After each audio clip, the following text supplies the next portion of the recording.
Bismillahirrahmanirrahim. Assalamualaikum warahmatullahi wabarakatuh.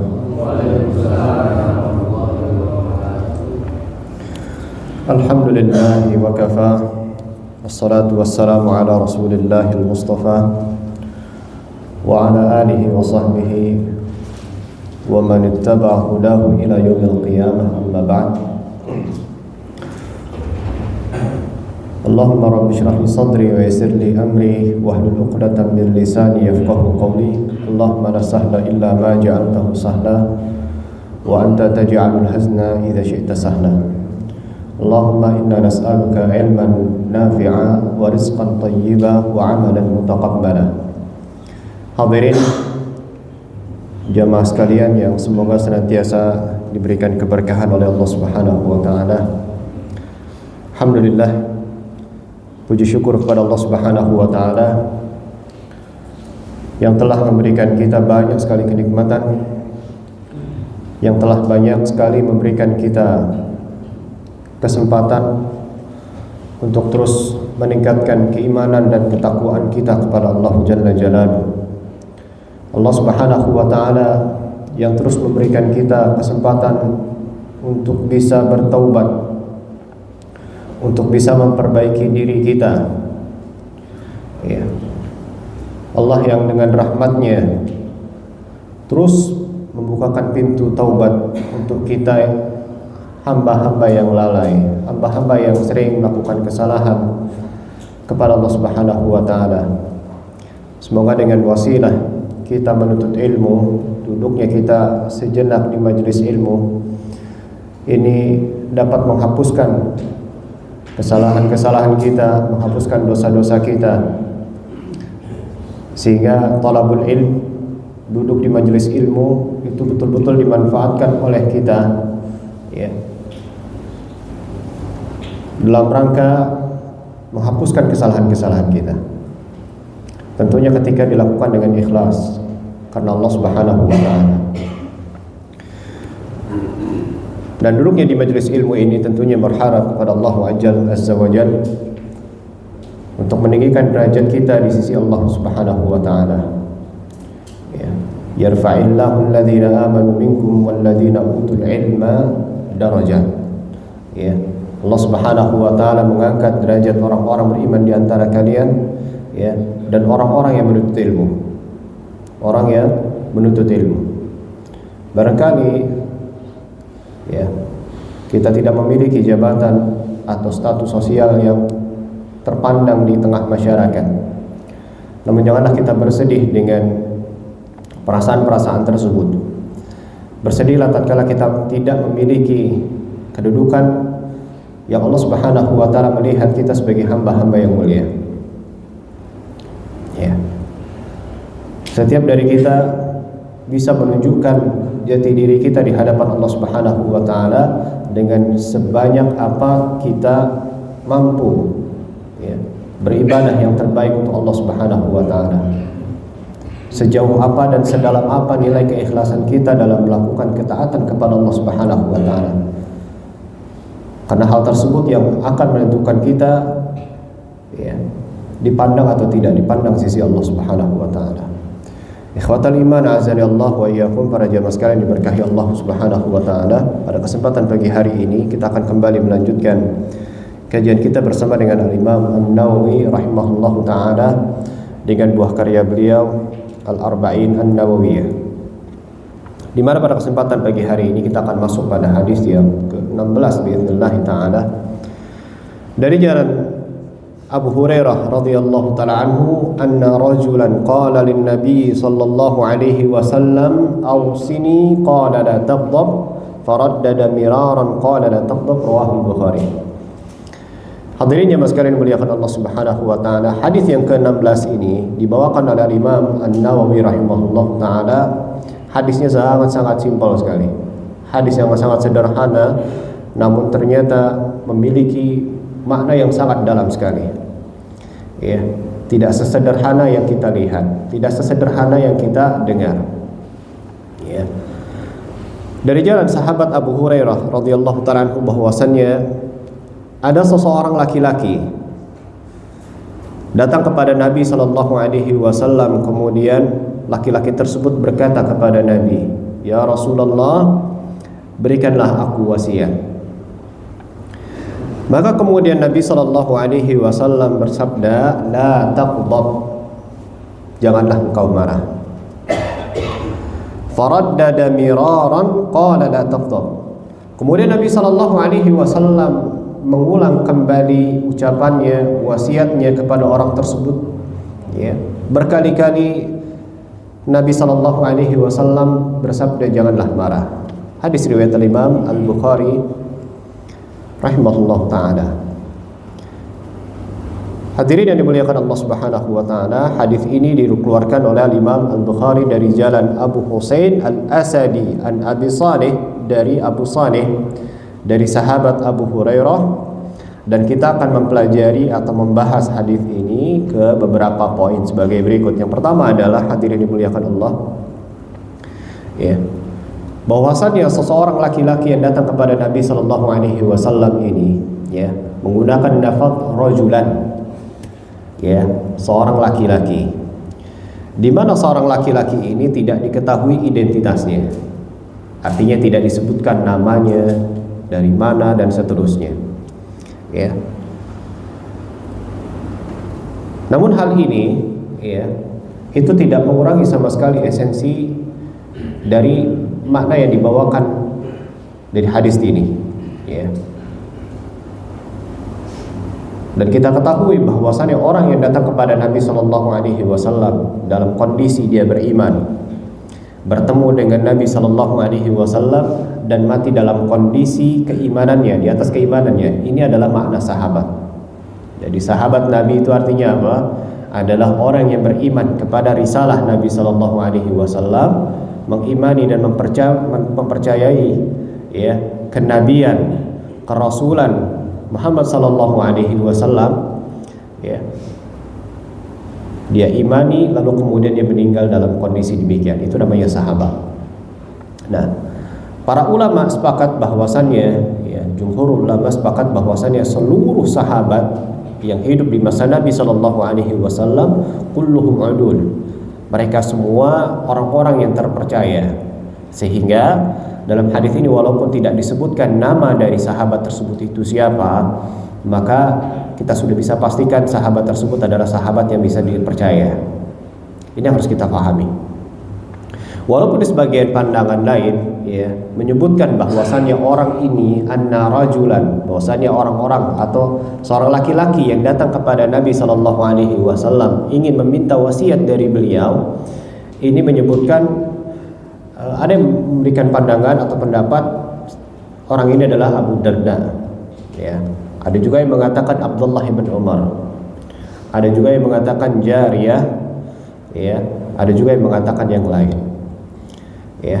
Ala kulli hal, ya, Syekh Muhammad bin Shalih Al-Utsaimin pernah mengatakan lam yubayyan hadzal rajul wa hadza ya'ti katsirun fil ahadits la yubayyinu fiha al-mubham. Kata Syekh Muhammad bin Shalih Al-Utsaimin rahimahullah taala, ya, tidak diterangkan siapa orang yang dimaksud dalam hadis ini. Dan ini suatu hal yang terjadi atau biasa terjadi di banyak hadis-hadis Rasul sallallahu alaihi wasallam, ya, anna rajulan atan nabi sallallahu alaihi wasallam, atau anna rajulan qala lin nabi sallallahu alaihi wasallam, ada seseorang laki-laki yang datang kepada Rasulullah, menghadap Rasul sallallahu alaihi wasallam, ya, menggunakan redaksi, ya, seorang laki-laki, itu saja. Wa dzalika li anna ma'rifata ismi ar-rajul aw wasfihi la yuhtaju ilaihi. Karena mengetahui nama laki-laki tersebut atau sifat-sifatnya itu tidak dibutuhkan sesungguhnya. Walidzalika tajidu fil ahadits anna rajulan qala kadza. Ya, yang kita butuhkan adalah isi dari hadis tersebut. Ya, apa maknanya, apa faedahnya? Ini ketika berbicara tentang hadis. Yang berbicara adalah para sahabat. Ya, ada sebagian disebutkan seperti itu. Ya, diceritakan sahabat ini siapa sih sahabat ini gitu, ya. Nah, itu biasa terjadi dalam banyak hadis dan sudah kita pahami bersama bahwasannya, ya, orang-orang laki-laki yang datang kepada Rasulullah itu adalah sahabat dan sahabat itu adalah terpercaya, sehingga tidak perlu kita secara mendalam, bersusah payah mencari siapa laki-laki ini. Ya. Baik hadirin yang dimuliakan Allah Subhanahu wa taala. Dari hadis ini juga kita mendapatkan faedah bahwasannya seorang muslim harus terbiasa dengan budaya saling mewasiatkan dalam kebaikan. Ya. Seringkali ketika mendengar kata wasiat itu identik dengan apa jemaah? Identik dengan harta gitu ya. Identik dengan harta. Udah kasih wasiat belum? Gitu ya, biasanya tuh. Ya, anak-anak melihat orang tuanya sudah sepuh gitu ya. Bapak, ibu sudah kasih wasiat belum? Gitu ya. Maksudnya udah kasih piti belum gitu ya. Baik. Dari hadis ini seorang muslim itu harus terbiasa dengan budaya saling mewasiatkan dalam kebaikan. Bukan hanya dalam masalah harta, tetapi wasiat di sini adalah dalam memberikan nasihat, ya. Pesan penting yang ingin disampaikan kepada orang yang dinasihati atau yang diwasiati. Ya. Secara umum saling mewasiati itu boleh dilakukan kapan dan dimanapun dia berada, dengan sebab apapun, dengan isi pesan yang baik. Ya, jadi nggak harus nunggu mati baru ngasih wasiat, gitu ya. Dan orang tua nggak boleh tersinggung ketika ada seorang anak muda datang kepada orang yang sudah tua, Pak, tolong kasih saya wasiat dong, gitu ya. Emang saya mau mati, gitu ya. Nah, nggak usah tersinggung, ya. Karena sesungguhnya wasiat di sini dimaknai dengan nasihat, gitu ya. Nah, budaya seperti ini harus dibiasakan, ya. Hilangkan mindset kalau wasiat itu hanya sebelum mati saja, enggak, gitu ya. Tetapi bisa dilakukan kapanpun dan dimanapun, ya. Kadang kita bertemu di jalan, misalnya ada seorang anak laki-laki, ya, pemuda misalnya, atau seorang anak yang ingin pergi ke pondok misalnya. Nah, sepanjang perjalanan kita ngobrol dengan anak tersebut, gitu ya. Kemudian diakhiri dengan anaknya, Pak, tolong kasih saya wasiat. Sampaikan wasiatnya, ya. Sederhana, padat, jelas, nggak usah panjang-panjang ya, akhirnya nggak dimengerti, gitu ya. Apa yang dibutuhkan oleh anak tersebut, kasih wasiat. Ya.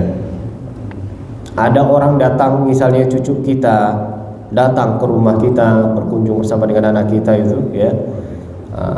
Kemudian cucunya minta nasihat, minta wasiat, gitu ya.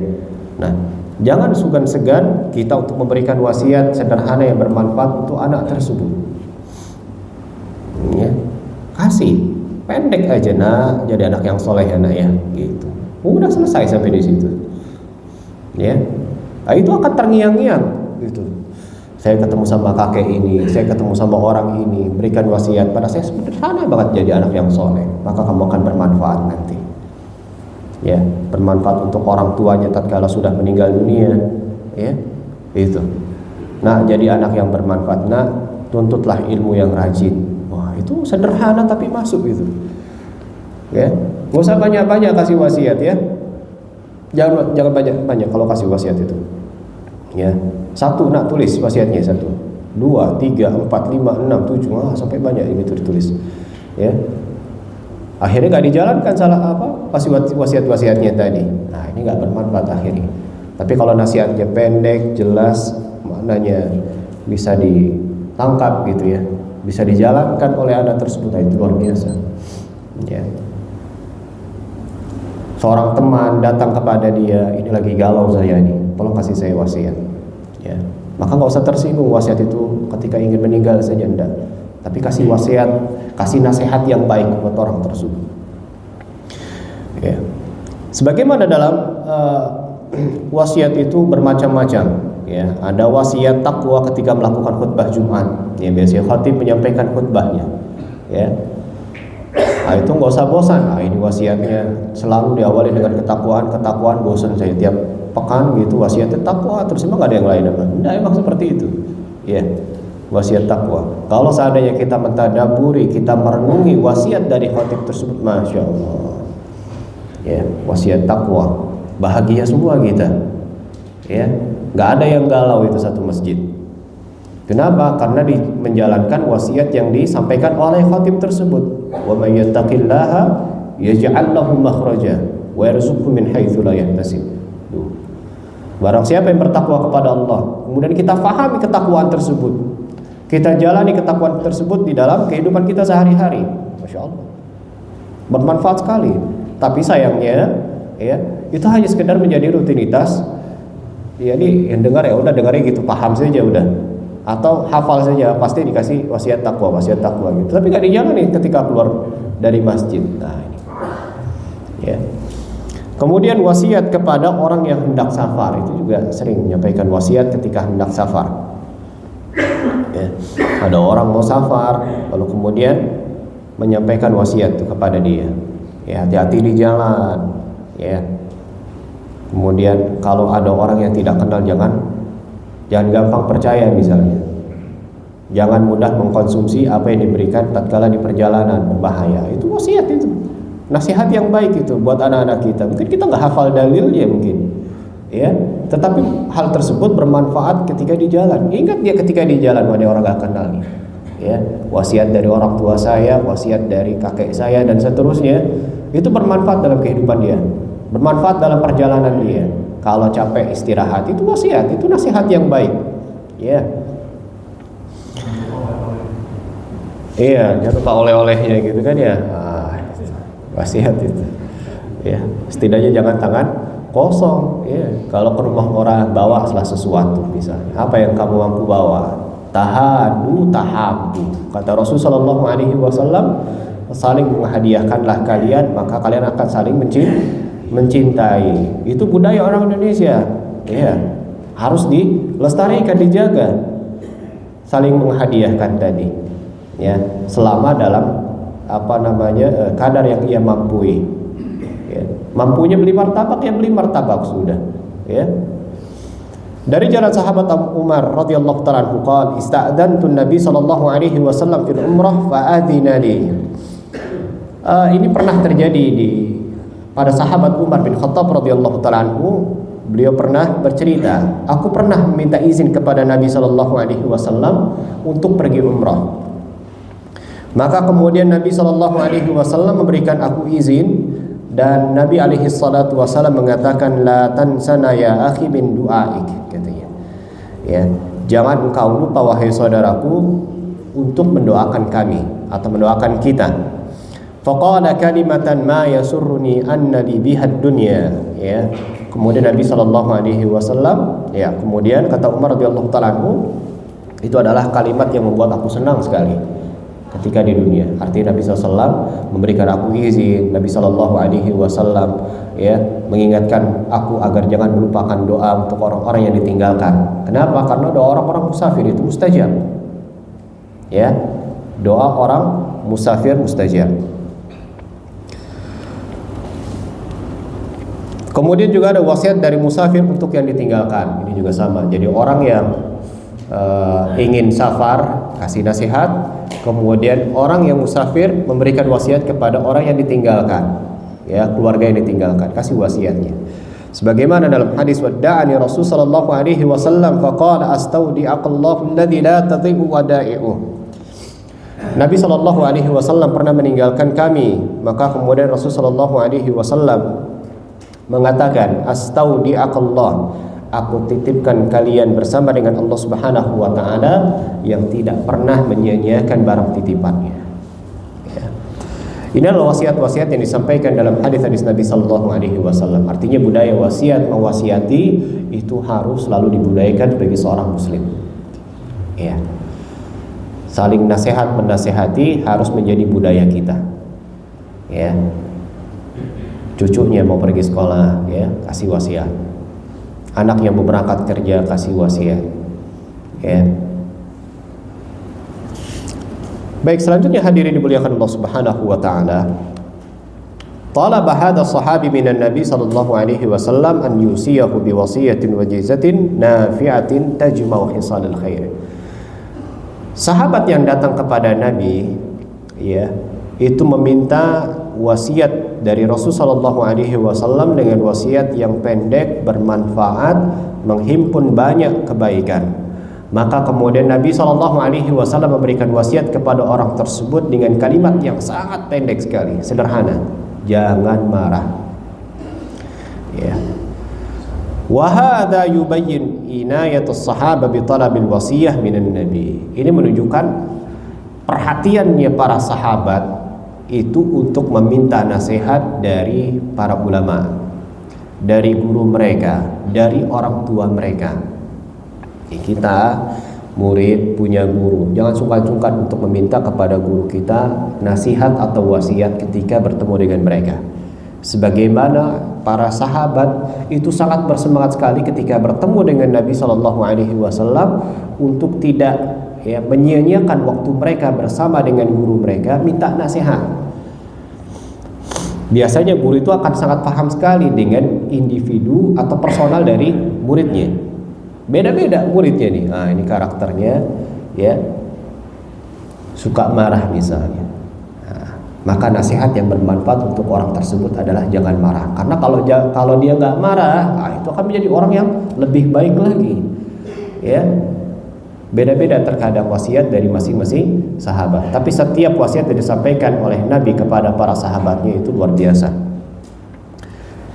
Lianna fi qawlihi wa wasiyatihi al-khairul azim. Karena nasihat yang disampaikan oleh Nabi kepada sahabatnya itu mengandung wasiat dengan kebaikan yang sangat luar biasa banyaknya.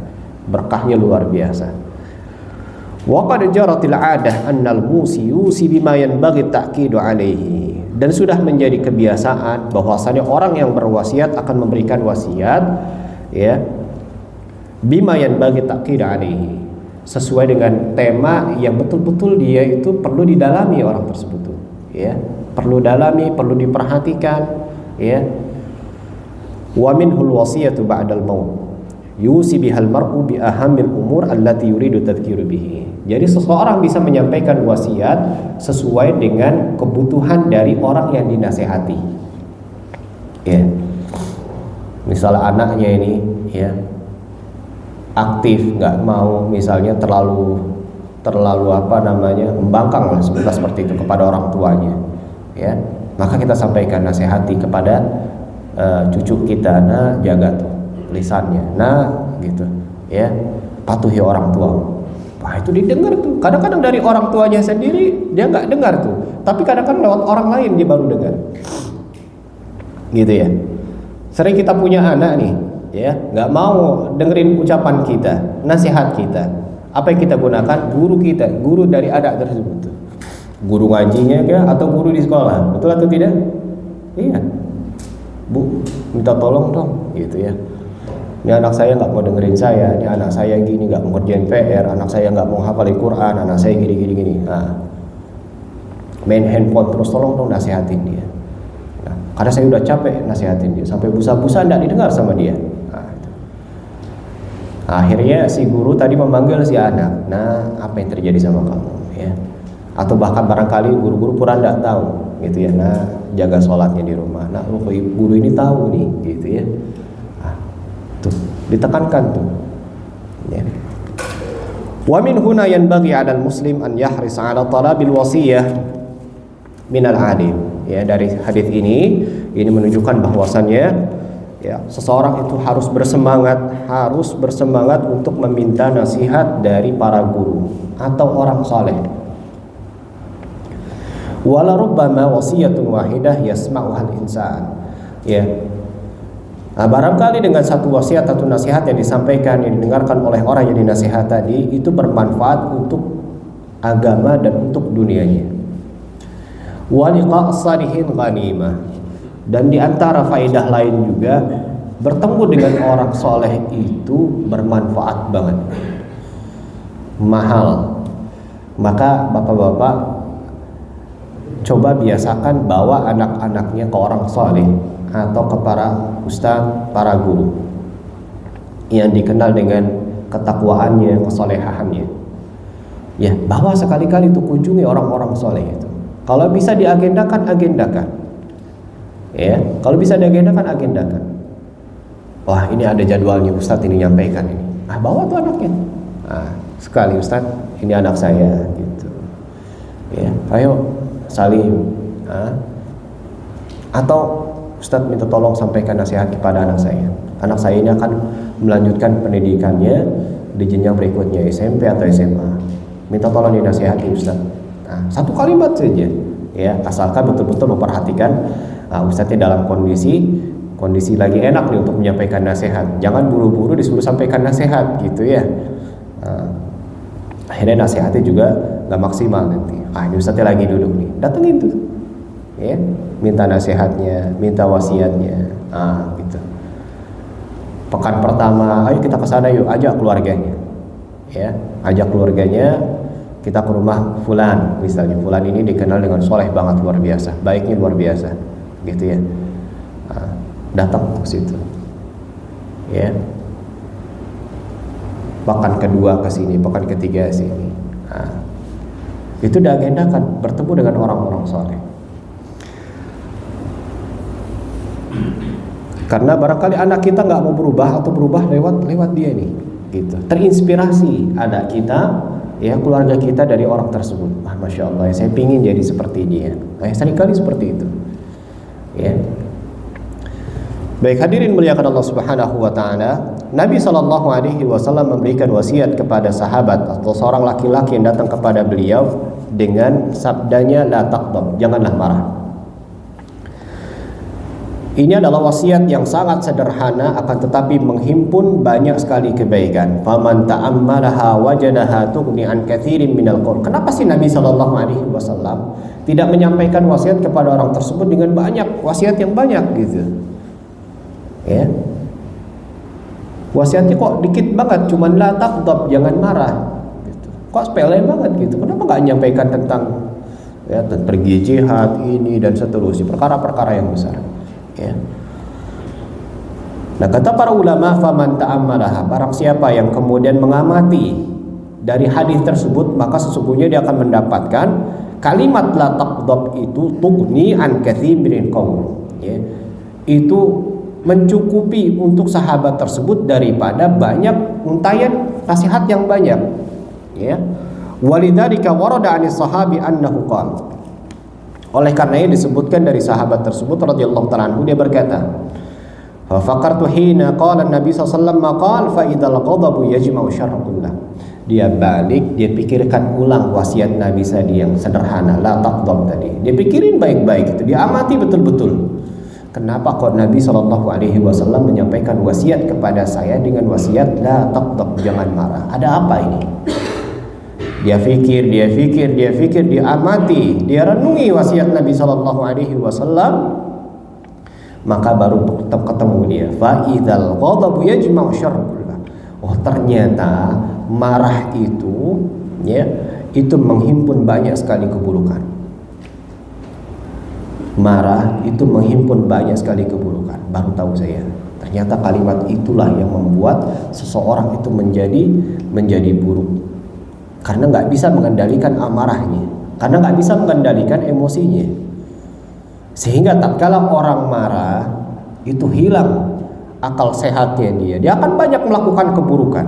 Betapa banyak kita melihat kejahatan-kejahatan yang ada itu disebabkan karena apa? Keburukan, ya, disebabkan karena marah tadi. Diriwayatkan dari Ja'far bin Muhammad bahwasanya dia pernah berkata, al-ghadabu miftahu kulli syarr. Marah itu adalah kunci dari setiap keburukan. Marah itu adalah kunci dari setiap keburukan. Sehingga wasiat Nabi SAW la taqdab ini sesungguhnya bukan kalimat sesederhana yang kita pikirkan. Tetapi ternyata di balik itu sedang mengunci banyak sekali keburukan. Dengan dia bisa mengendalikan amarahnya dia, ya, akan terhindar dari banyak keburukan. Betapa banyak orang hari ini terjadi pembunuhan disebabkan karena apa? Marah, gitu kan? Ya. Belum lama ada di berita itu, ada seorang ibu-ibu datang gitu ke rumah temannya ingin meminjam uang. Ternyata tidak dikasih uangnya, ya, nggak dikasih. Apa yang terjadi? Dibunuh orangnya di tempat itu, dibunuh, diambil kunci motornya, dibawa tuh motornya. Hati-hati, ya, hati-hati. Jangan kita berkumpul dengan orang yang suka marah. Lebih baik dihindari. Nah, ini orang yang suka marah, hati-hati nih. Ya, kita harus bisa membaca karakter orang. Ya.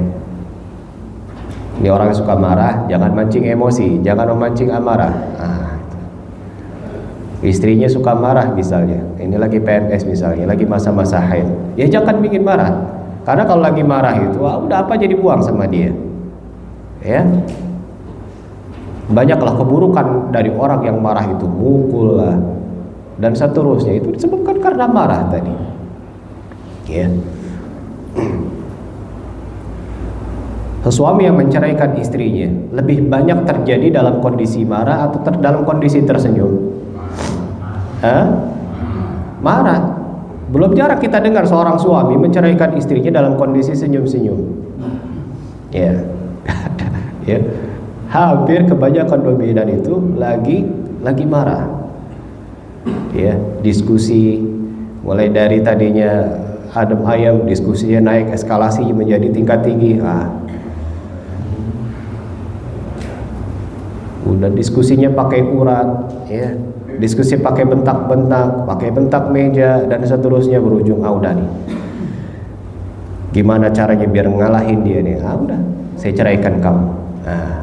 Kalah lu kan? Ya udah nggak bisa apa-apa, udah kalah itu istrinya itu kalau sudah seperti itu, ya, udah kalah. Wa tarkul ghadabi min mahasinil akhlaq wa qila li Ibnu al-Mubarak ijma' lana husnal khuluqi fi kalimah. Meninggalkan sifat amarah atau mengatur emosi, mengelola marah, itu bagian dari akhlak yang sangat dimuliakan. Wah, ini saya marah, dibikin marah nih, hindari. Itu dikelola namanya. Jangan marah itu, yang penting lampiaskan aja dulu. Ada nih seperti ini. Ini bukan ajaran dari Nabi Shallallahu Alaihi Wasallam. Kalau marah-marah aja lampiasin, nah ini bukan ajaran dari Nabi SAW. Ya. Hindari hal-hal yang dapat memicu marah, atau ketika marah dia bisa mengelola marahnya. Itu ajaran Nabi Shallallahu Alaihi Wasallam. Ketika dua hal tadi bisa ditinggalkan, itu adalah bagian dari akhlak. Akhlak itu. Ya. Hindari, wah ini kondisinya udah nggak bagus di diskusi, tinggalkan tuh. Ya, debat kusir nih, ini bakal bikin marah saya atau bikin marah dia, tinggalkan. Ini bagian dari akhlak. Meninggalkan perdebatan, meninggalkan circle tadi yang buruk, itu bagian dari akhlak. Sehingga dikatakan kepada Abdullah bin Mubarak, wa qad qila li Ibnu al-Mubarak ijma' lana. Ada seseorang yang datang kepada Abdullah bin Mubarak, seorang ulama. Orang tersebut berkata, ijma' lana husnal khuluqi fi kalimah. Wahai Abdullah bin Mubarak, berikan satu kata kunci, ya, dari akhlak yang mulia. Satu kalimat saja. Dengan saya bisa, dengan kalimat tersebut itu sudah dikatakan orang itu berakhlak. Maka Abdullah bin Mubarak mengatakan tarkul ghadab, tinggalkanlah sifat marah. Itu kunci ternyata. Orang yang bisa mengelola marahnya, dia bisa memegang kunci kebaikan. Ya. Wa fil hadis, di dalam hadis disebutkan laisa syadidu bi sur'ati. Orang yang kuat itu bukanlah orang yang pandai bergulat.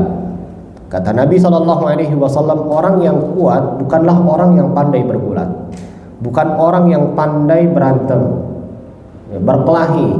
Dia menang itu sesungguhnya bukan orang yang kuat, kata Nabi SAW. Innama syadidul ladzi yamliku nafsahu 'indal ghadab. Orang yang kuat, kata Nabi alaihi salatu wassalam, adalah orang yang bisa menahan, orang yang bisa mengelola marahnya, menahan diri ketika dia marah. Itu tuh orang yang kuat seperti itu. Ya. Betapa banyak orang yang badannya besar-besar, kalau lagi marah ya udah dipukul sama dia. Preman-preman gitu ya.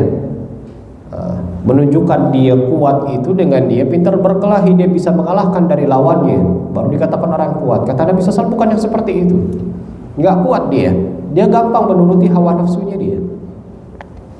Tapi orang yang hebat, kata Nabi SAW, adalah orang yang bisa mengelola hatinya. Itu orang yang hebat, kata Nabi. Faman malaka nafsahu 'indal ghadab wa lam yaf'al ma yu'abu 'alaihi fa innahu qad hazal akhlaq. Barang siapa yang menahan dirinya dari sifat marah dan tidak melakukan hal-hal yang buruk, fa innahu qad hazal akhlak. Maka dengan demikian orang tersebut dapat mencapai akhlak yang mulia.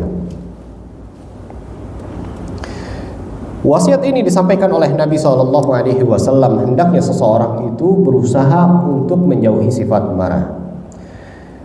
Akan tetapi ketika dia marah itu adalah sifat manusiawi, lahir dari dalam diri sendiri.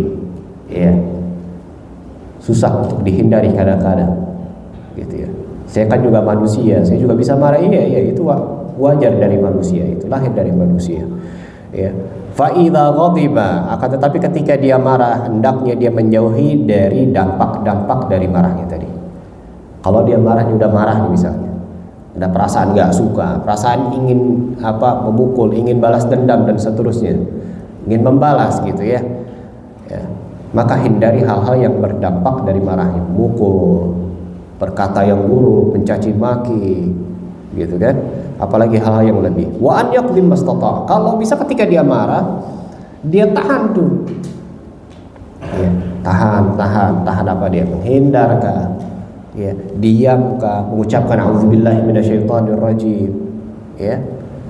Dia duduk. Itu adalah salah satu bentuk dia menahan emosinya dia agar tidak kesulut. Ya. Para ulama menjelaskan bahwasannya marah yang terjadi pada makhluk adalah gejolak hati atau gejolak perasaan untuk atau berkeinginan untuk membalas. Itu namanya marah. Ya. Kita dipancing oleh teman kita, sehingga membuat kita marah, bergejolak hati kita, bergejolak darah kita, mendidih darah kita. Itu untuk apa? Untuk membalas dengan ucapan atau membalas dengan fisik. Itu namanya marah. Amma fi haqqillahi azza wa jalla, Allah Subhanahu wa taala juga memiliki sifat marah.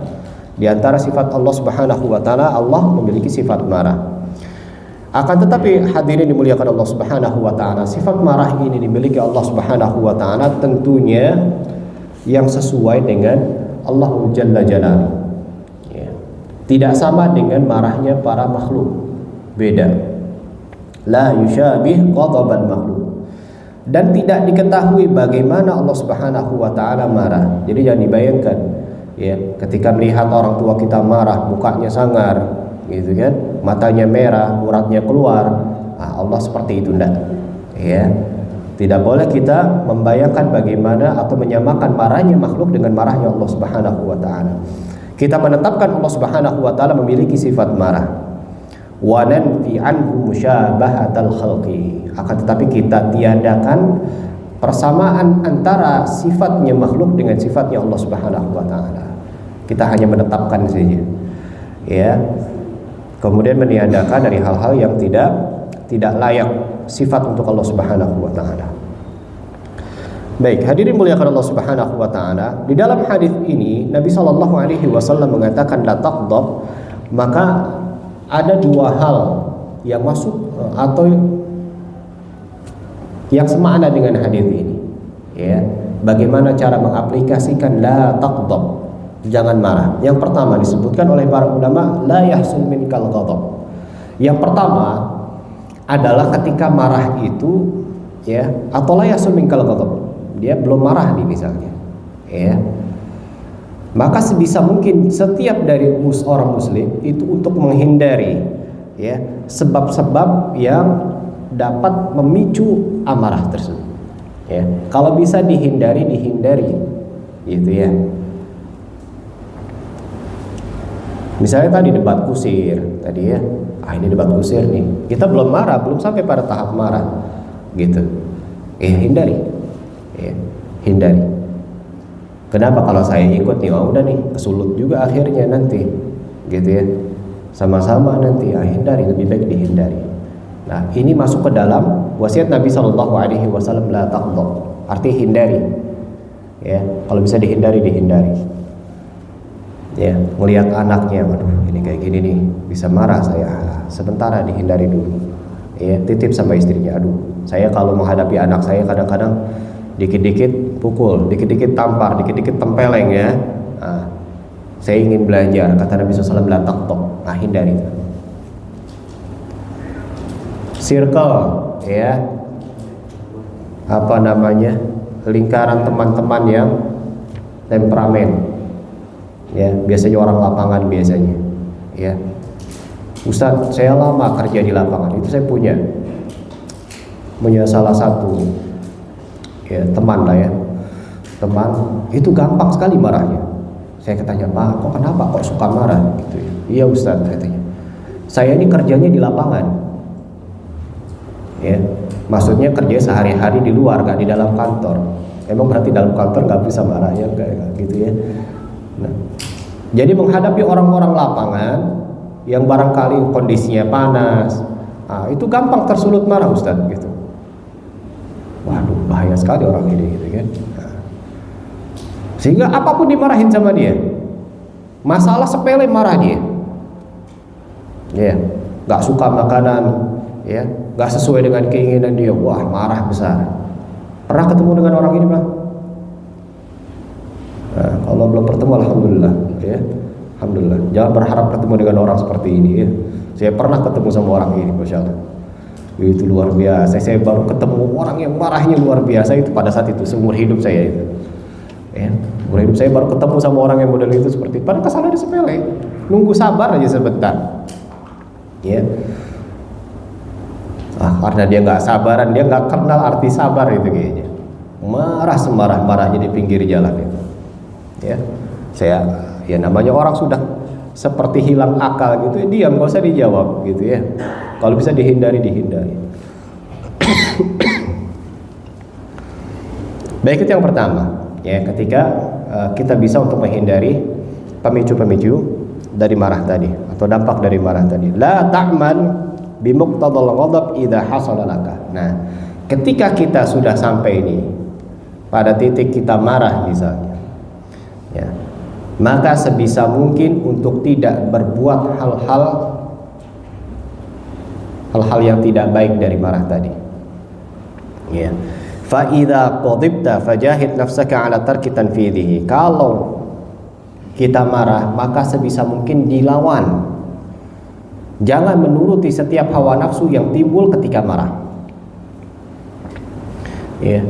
Kadang ketika kita marah, bisikan syaitan itu lebih didengar dibandingkan kebaikan. Ya. Udah lampiasin aja gitu ya. Kapan lagi ketemu sama ini nempeleng dia, kan nggak jarang gitu ya. Dimanfaatin dengan baik itu ketika dia marah itu, apapun dia bisa lakukan. Nah, yang seperti ini dihindari. Ya, ketika sudah marah, sudah dapat nih, wah ini marah ini udah. Artinya ada perasaan muncul gejolak untuk berbuat sesuatu hal kepada lawan bicaranya, ya. Maka baiknya dihindari, ditahan, ya. Li'annal ghadaba idza hasala ghatta 'ala aqlil hakim. Karena sifat marah ketika hinggap kepada otak manusia, diri manusia itu akan menutup akal sehatnya dia. Fa asbaha la yufakkiru bi fi'lihi, sehingga dia tidak lagi berpikir dengan akal sehatnya. Dia akan melakukan apapun yang dia mau. Dia akan menyampaikan apapun yang dia mau tanpa kemudian difilter ucapannya, tanpa difilter apa yang dia lakukan gitu. Ya. Fakam tasma'u man yaqulu ghadibtu faqataltu. Betapa banyak kita mendengar orang yang ketika marah itu kemudian membunuh, pada tahap membunuh. Coba kita perhatikan orang yang banyak membunuh itu hampir dominan, ya, diliputi dengan amarah yang sangat luar biasa. Dia bunuh dengan sangat mudahnya dia membunuh orang. Ya, dengan sangat mudahnya dia membunuh orang, menganiaya orang, ya. Dia pulang ketemu istrinya, dia talak istrinya, ya, mencaci maki orang. Itu lebih banyak ketika dia marah. Ketika di jalan, nggak sengaja kesenggol motornya, marah atau tidak? Marah. Apa yang terjadi? Pukul-pukulan di jalan. Hal yang memalukan ketika di jalan itu pukul-pukulan kayak anak kecil. Iya. Kenapa nggak kemudian dia tahan sebentar? Ya, orang namanya orang di jalan itu nggak sengaja, gitu kan. Kecelakaan itu biasa saja terjadi di jalan itu. Namanya di jalan, gitu ya.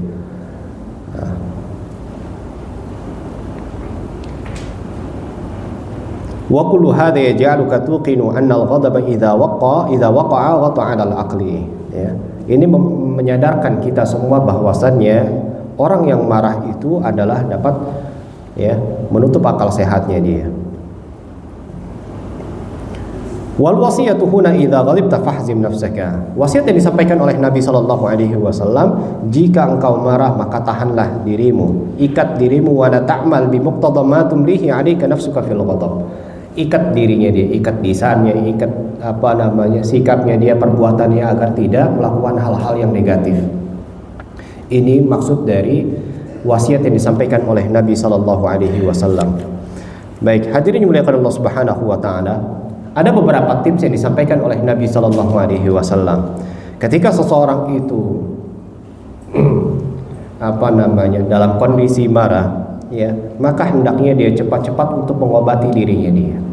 Sekali lagi, marah itu adalah sifat yang negatif, ya. Negatif. Itu adalah penyakit, ya. Ketika seseorang sedang sakit tadi, ya, maka hendaknya dia latih dirinya untuk ya hal-hal yang bermanfaat, hal-hal yang baik. Famamma yaskunul qalb idza haja umur, ya. Diringankan sifat marahnya, dikendalikan emosinya agar kemudian dia bisa tenang kembali, ya. Hal yang pertama yang perlu dilakukan ketika dia sedang marah adalah mengucapkan a'udzubillahi minasyaitonir rajim. Ucapan ta'awudz sederhana banget. Biasakan ketika kita marah kepada istri, anak atau teman di WA, kadang marah bisa lewat WA juga. Bisa marah lewat WA gitu ya. Diblokir orangnya. Betul atau tidak? Diblokir itu orangnya. Saya malas melihat dia lagi. Statusnya diblokir, nomornya diblokir.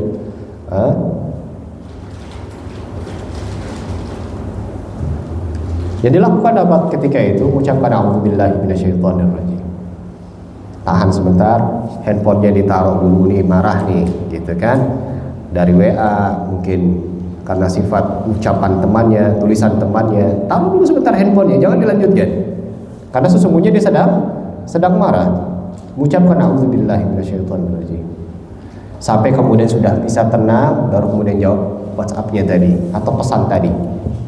Kalau sudah tenang. Tapi kalau belum tenang juga gimana Ustaz? Jangan pegang WhatsApp gitu. Jangan dilampiaskan, sini biarin aja. Saya telepon orangnya misalnya gitu. Ya, di voice note lah, di ini dan seterusnya. Jangan dulu. Ya.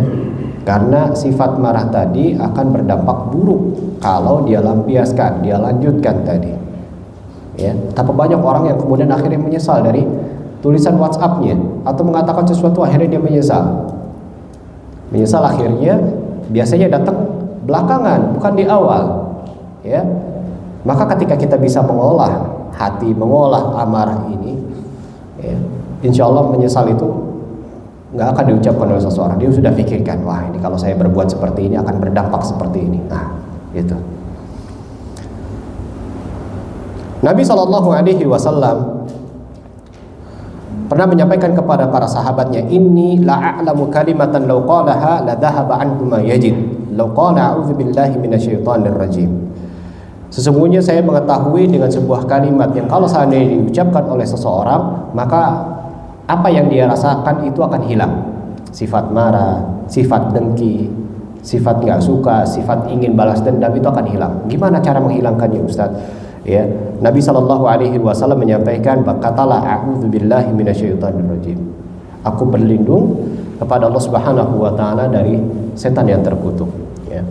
Faqama ila ar-rajuli rajulun mimman sami'a an-nabi sallallahu alaihi wasallam faqala atadri ma qala Rasulullah anifan, ya. Maka seseorang itu bangkit, ya, kepada seseorang yang didengar dari Nabi sallallahu alaihi wasallam, apakah engkau tahu apa yang disampaikan oleh Nabi sallallahu alaihi wasallam barusan? Maka kemudian orang tersebut, inni la'alamu kalimatan law qalaha la dhahaba anhu a'udzubillahi minasyaitonir rajim. Faqala lahu rajul amajnun tarani. Ya. Nah, intinya adalah sahabat tersebut menyampaikan, ya, kalau engkau mengucapkan a'udzubillahi minasyaitonir rajim ketika marah, maka marah tadi akan hilang. Apa yang kau rasakan itu akan hilang. Itu yang pertama, ucapan auzubillahi minasyaitonirrajim. Ya. Di jalan, di rumah, di WhatsApp, ya. Coba biasakan lisan kita tatkala hal-hal negatif datang kepada kita, sampaikan auzubillahi minasyaitonirrajim. Ya. Yakini dengan kalimat tersebut, sifat dengki, sifat hasad yang ada dalam diri kita akan hilang. Ya, biasakan. Yang kedua, hadirin muliakan Allah Subhanahu wa taala, an tughayyir hay'ataka wa jalsataka, mengubah posisi duduk kita, ya, posisi badan kita. Fa in kunta qa'iman fatajlis, kalau engkau marah dalam kondisi berdiri, maka cara menghilangkannya duduk. Marah lagi berdiri, suruh orangnya duduk, Pak duduk, Pak duduk, gitu ya. Biasanya nggak mau tuh, nggak mau gitu kan, suruh duduk ya, paksakan untuk duduk. Ya, sudah duduk, tuh biasanya sudah redah biasanya. Ya, dibandingkan dia berdiri, ketika dia duduk dia sudah turun tensinya dia itu. Ya.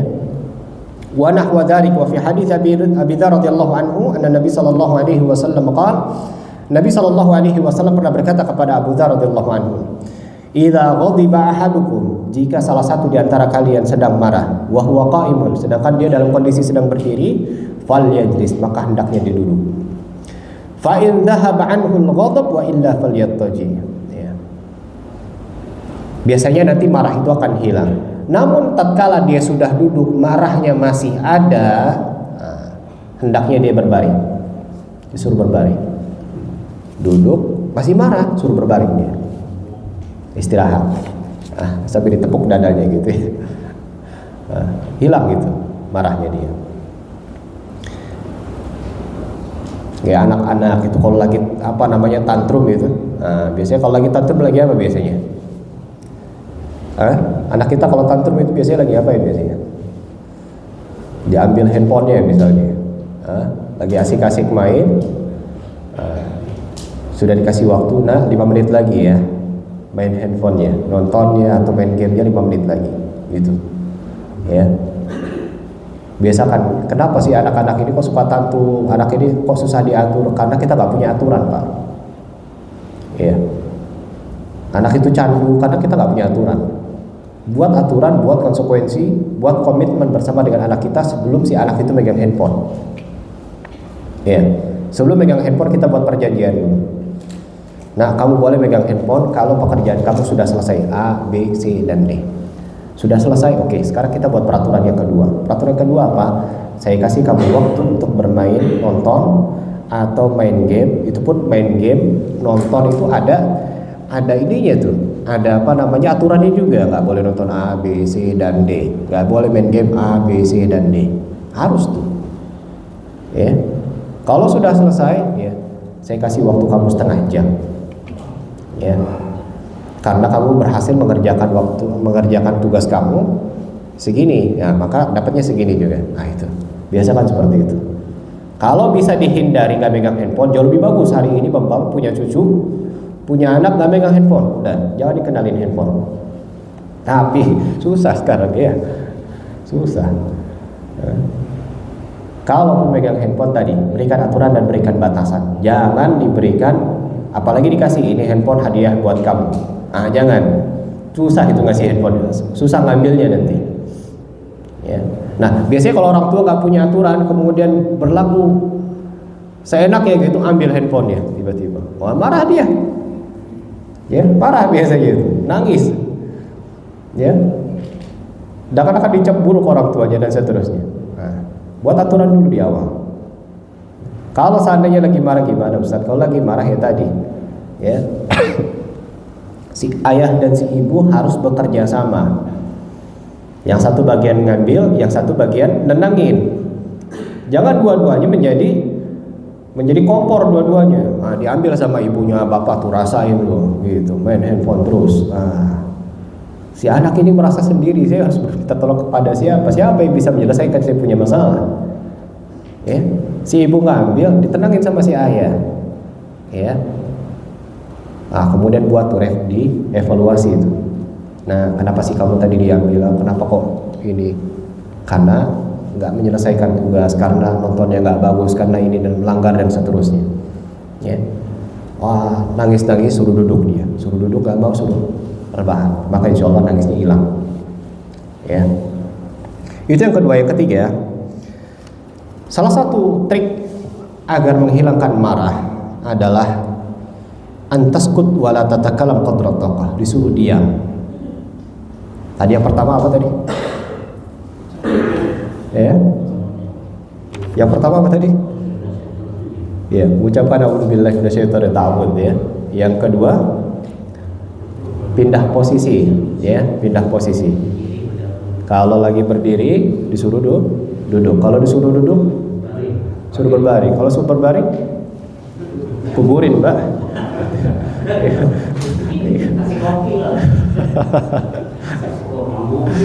Iya, gitu. Yang ketiga adalah disuruh diam. Diam. Gitu ya. Sudah diam. Ya, kasih kode sama istri sama anak, sudah diam. Gitu ya. Masih ngomong lagi terus aja, kasih kode untuk kemudian diam. Ya. Nggak bisa ditutup mulutnya. Ya. Nyerocos terus biasanya kan gitu ya. Nyerocos terus harus sudah diam. Ya. Nabi SAW pernah menyampaikan, wa idza ghadiba ahadukum falyaskut. Kalau di antara kalian sedang marah, maka hendaknya diam. Jangan banyak berbicara, karena orang yang marah terus berbicara, ya, biasanya bicaranya itu akan membuat dia menyesal nanti di kemudian hari. Ya. Biasanya menyesal. Dia akan membuat kebijakan, dia akan membuat keputusan di mana dia nggak suka. Dia baru sadar ketika dia sedang normal. Oh iya ya, ngapain saya ngomong gituan tadi ya? Nyesel saya. Nah, udah telat. Ya. Ketika seorang marah kemudian mentalak istrinya, bagaimana hukumnya? Kena talak atau tidak, Bang? Orang marah kemudian mentalak istrinya, kira-kira kena nggak talaknya? Iya, emosi. Dia talak istrinya, kena talak nggak? Jatuh talak nggak? Di sini dibedakan jemaah. Ya, para ulama membedakan atau merinci. Kalau dia mentalak istrinya sampai pada kondisi hilang akalnya, seperti halnya orang gila, ada seperti itu banyak, gitu ya. Banyak orang marah sampai ke orang gila dia. Ya. Apa yang di hadapan dia, pokoknya diapain gitu ya. Nah, orang yang seperti ini ketika mentalak istrinya sampai pada kondisi kesulut, hilang akalnya, dikatakan oleh para ulama nggak jatuh talak. Ya, nggak jatuh talak. Ketika dia marahnya itu sampai betul-betul menutup akalnya dia nggak sadar apa yang dia ucapkan, dia nggak sadar apa yang dia lakukan. Ya, wallahu ta'ala bishawab. Ya, para ulama melihat orang ini tidak jatuh talak. Ya. Ada dua kondisi ketika dia marah, tetapi dia masih tahu tuh apa yang dia ucapkan, apa yang dia lakukan, dia masih tahu, dia sadar sekali dia sedang marah. Ya, dia tahu konsekuensi dari ucapan dia, maka yang seperti ini jatuh talak. Ya, jatuh talak.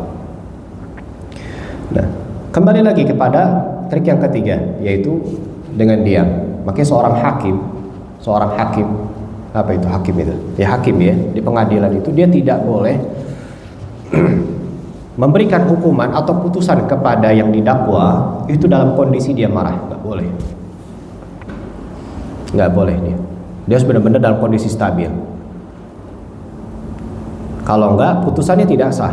Kenapa dia memutuskan dalam kondisi dia marah? Ya, dia nggak sah.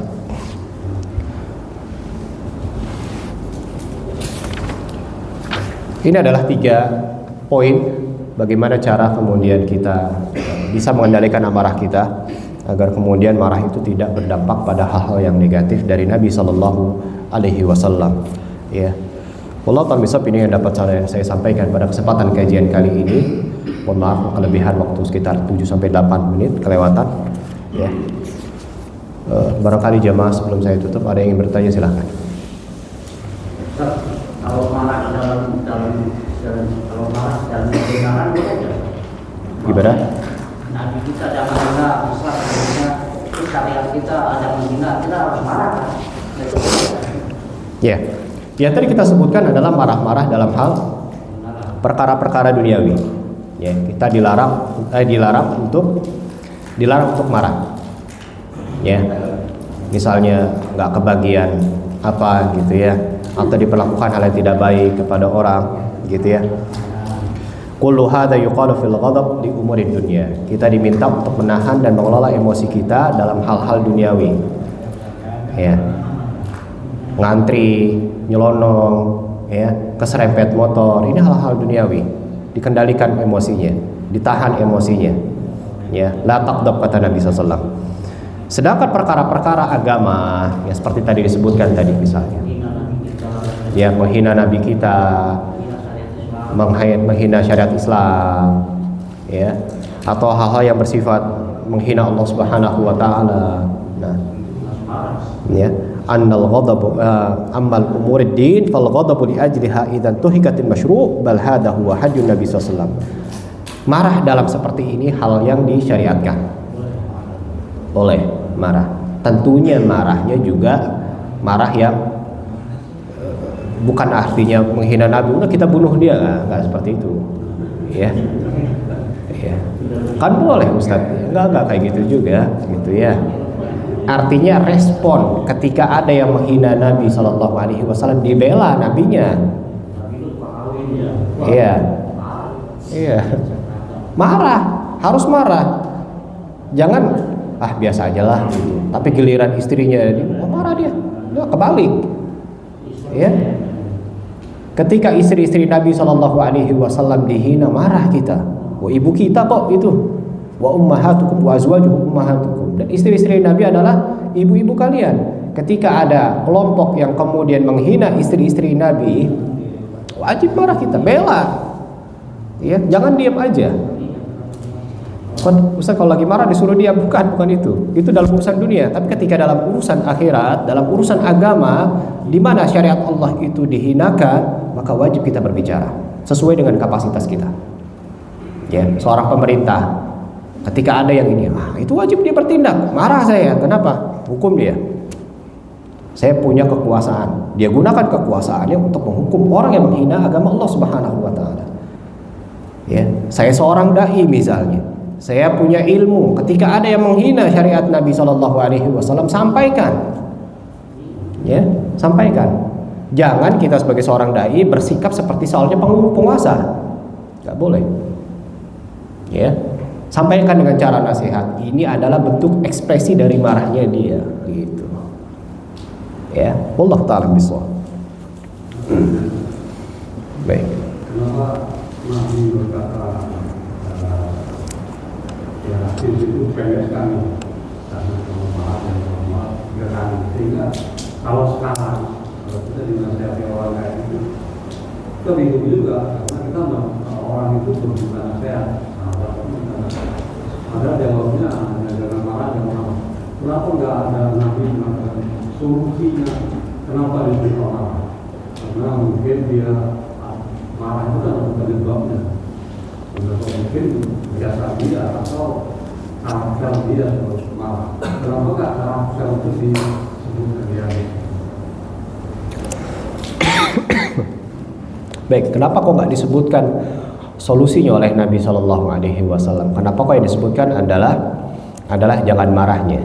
Ya, wallahu ta'ala a'lam bishawab. Ya, Nabi Shallallahu Alaihi Wasallam ketika menyampaikan nasihat kepada para sahabatnya, itu menandakan bahwasannya apa yang disampaikan itu yang terbaik daripada redaksi-redaksi yang lain. Ini harus kita pahami bersama. Ya, salah satu karakter dari hadis itu adalah jami, dia menghimpun banyak hal, padat, nggak panjang-panjang. Itu sifat dari hadis-hadis Nabi Shallallahu Alaihi Wasallam. Maknanya di dalam banget gitu kalau kita renungi. Nah, Nabi Shallallahu Alaihi Wasallam tidak menyampaikan tadi banyak hal tentang solusi dan yang lain. Ini sudah kita terangkan tadi di awal bahwasannya la taqdab gitu ya. Wallahu ta'ala bishawab. Barangkali sahabat yang disampaikan tadi memang karakternya adalah dia suka marah. Sekali lagi saya sampaikan tadi di awal, setiap sahabat memiliki kebutuhan yang berbeda-beda. Setiap murid dari murid-muridnya Rasulullah Shallallahu Alaihi Wasallam memiliki kebutuhan yang berbeda-beda. Seorang guru sangat paham sekali akan kebutuhan dari setiap muridnya. Ya, dengan kalimat la taqdab sesungguhnya itu adalah solusi untuk dia. Ketika dia bisa mengunci satu sifat buruk ini, dia akan menjadi lebih baik lagi. Gitu. Jadi lebih baik lagi. Ya. Dia akan membuka banyak kebaikan dan menutup banyak keburukan. Sehingga yang tadi tinggal saya disebutin panjang-panjang itu akan tersolusikan tersendiri dengan dia bisa mengendalikan marahnya dia. La taqtab tadi. Wallahu taala alam bissawab. Baik, ada yang lain? Baik, cukup insyaallah. Saya menyambung pertanyaan Pak Yanto. Kita kan sebagai netizen atau orang biasa. Netizen Indonesia ini ya. Biasanya kan banyak video bersebaran di WhatsApp atau media sosial lain yang membuat mungkin menyinggung Islam atau yang lainnya. Nah, cara marah yang paling tepat buat netizen atau warga biasa itu seperti apa? Apakah kita sebar gitu? Kita caci maki di itu atau gimana? Bahasa jawaban yang lain. Marah yang paling pas buat warga biasa. Iya. Kita nggak bisa punya kekuasaan, nggak punya media, kan kemarahan. Iya. Baik. Ada banyak hal ya untuk netizen seperti kita yang mungkin nggak punya jabatan, nggak punya kekuasaan gitu ya. Bagaimana mensikapi ketika mendapati ada video-video yang menghina agama Islam? Ya. Yang pertama, tidak menyebarkan video-video tersebut. Ya. Tidak menyebarkan video tersebut. Mengarahkan orang-orang untuk tidak menyebarkan video tersebut. Ya. Stop menyebarkan informasi. Jangan udah marah di share ke grup-grup. Ah ini tuh. Kamu tahu nggak nih? Di share sama dia. Habis itu tinggal tidur. Itu memancing ya. Tutup aja. Tutup pintu-pintu keburukan tadi. Ya, jangan di share lagi. Kemudian sampaikan. Kalau bisa diblokir. Apa yang kita bisa misalnya? Blokir. Ya. Karena dengan cara itulah menutup keburukan-keburukan ini. Kita marah deh. Tetapi dengan cara yang benar. Gitu, ekspresikan bukan dengan cara menutup akal kita kemudian berbuat hal-hal yang buruk, semakin mencitrakan agama Islam itu buruk. Enggak seperti itu. Ya. Tapi bagaimana keburukan-keburukan ini menjadi tidak tersebarkan lagi, ya. Sampaikan nasihat itu yang kita bisa, sudah itu yang kita bisa. Kalau kita melihat dengan kita komen di kolom komentar nggak bermanfaat, ya jangan disampaikan, nggak perlu, buang-buang, tutup grupnya, selesai sudah. Ya, tutup grupnya sambil di luar itu kita terus mendakwahkan. Ya, kadang gini jemaah, ya, sedikit kadang-kadang latah, ya, latah di share gitu kan, kemudian di komen. Menurut saya nggak perlu seperti itu, cukup aja dihindari. Sampaikan dengan kebalikannya. Ada hal-hal misalnya tentang ini nih, sampaikan saja, ajakan yang baik gitu ya. Ini bentuk ekspresinya dia, ekspresi marahnya dia dengan cara seperti ini ya. Dan jangan berbuat suatu hal yang tidak memiliki ilmunya. Kalau nggak punya ilmunya jangan berbuat, lebih baik jangan berbuat, jangan komen, jangan bertindak apapun. Saya bisanya marahnya seperti ini, menyampaikan kepada anak istri kita jangan berlaku seperti ini, udah cukup insyaallah. Qu anfusakum wa ahlikum nara. Jangan justru kita terjebak dalam hal-hal tadi, hoax, kita justru terjebak di situ, ya, terjebak dalam komen yang nggak baik misalnya. Biasanya netizen suka itu, ini laknatlah ini, laknatlah itu, menyebarkan laknat akhirnya. Ini ekspresi saya, Ustaz, saya nggak suka diperlakukan seperti ini agama saya, nggak seperti itu, ya. Wallahu taala alam bissawab. Cukup insyaallah jemaahnya, udah pukul 6 lebih berapa ini? 22 menit ya. Kurang lebihnya mohon maaf. Selama kajian disampaikan, jika hal ada yang kurang berkenan atau ada hal yang belum jelas, silakan ditanyakan kepada para asatidzah yang lain. Saya akhiri subhanakallahumma wa bihamdika asyhadu an la ilaha illa anta astaghfiruka wa atubu ilaik. Wassalamualaikum warahmatullahi wabarakatuh.